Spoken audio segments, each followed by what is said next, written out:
अगर हम इतिहास उठाकर देखते हैं, ख़ासतौर पर विज्ञान का इतिहास, तो अब तक की सबसे बड़ी खोज रही है ग्रेविटी। गुरुत्वाकर्षण की खोज के साथ न जाने कितनी और थ्योरीज हमारे सामने आई। और ये भी सच है दोस्तों कि जिस उम्र में आजकल यह समझना मुश्किल हो रहा है कि आपको भविष्य में क्या करना है, उस उम्र में ग्रेविटी की खोज करके सर आइजैक न्यूटन ने साइंटिफिक वर्ल्ड को एक शॉक दे दिया था।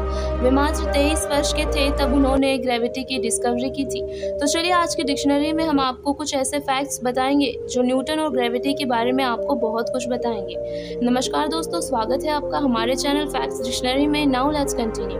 नंबर 1, जिस वर्ष महान वैज्ञानिक गैलीलियो गैलीली का निधन हुआ था, उसी वर्ष सर आइजैक न्यूटन का जन्म हुआ था। न्यूटन का जन्म 27 दिसंबर 1642 में हुआ था। जब उनका जन्म हुआ तो वे बहुत छोटे आकार के थे, इसीलिए उनके जिंदा बचने की उम्मीदें कम थी। नंबर 2, दोस्तों न्यूटन अपनी माँ से ज़्यादा अपने फादर के करीब थे, लेकिन वे सिर्फ 3 महीने के थे तभी उनके फादर की डेथ हो गई और उनकी माँ ने दूसरी शादी की। लेकिन दोस्तों न्यूटन अपने स्टेप फादर को बिल्कुल पसंद नहीं करते थे और एक बार तो उन्होंने अपने माँ और पिता को जिंदा जला देने तक की धमकी दी थी।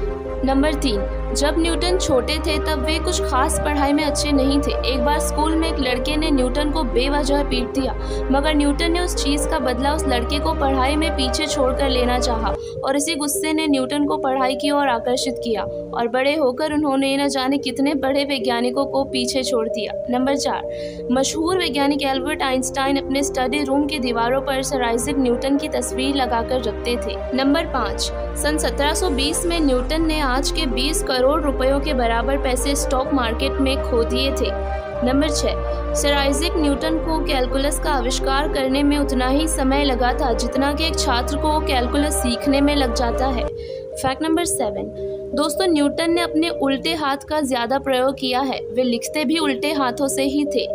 नंबर 8, न्यूटन के मैथमेटिकल सिद्धांत में एक कैलकुलेशन में छोटी सी गलती है, लेकिन उस पर 300 सालों तक किसी ने भी ध्यान ही नहीं दिया। नंबर 9, दोस्तों न्यूटन के अनुमान के अनुसार संसार 2060 से पहले ख़त्म नहीं हो सकता।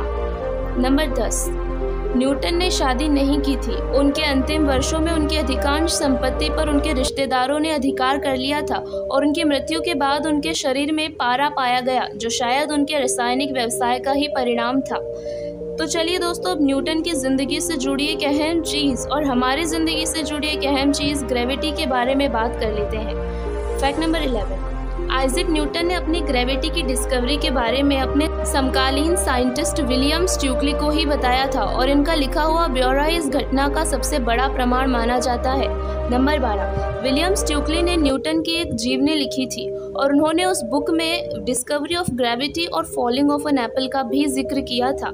नंबर 13, न्यूटन की इस थ्योरी का पता लगाने की घटना 350 वर्ष पुरानी मानी जाती है और विलियम के मुताबिक वर्ष 1726 में एक दिन न्यूटन एक पेड़ के नीचे बैठे थे और तभी वहां पर एक सेब गिरा। नंबर 14, रॉयल सोसाइटी दुनिया में वैज्ञानिकों की सबसे पुरानी संस्था मानी जाती है, जिसका गठन 1660 में हुआ था और यह विज्ञान के प्रसार के लिए किया गया था। लेकिन इस सोसाइटी के प्रमुख कीथ मूर का कहना है कि न्यूटन के सेब गिरने की कहानी का सहारा आम लोगों को ग्रेविटी समझाने के लिए किया गया था।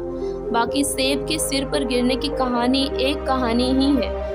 दोस्तों आज के लिए बस इतना ही। अगर आपको वीडियो पसंद आया हो तो please do like, share and subscribe our channel facts dictionary.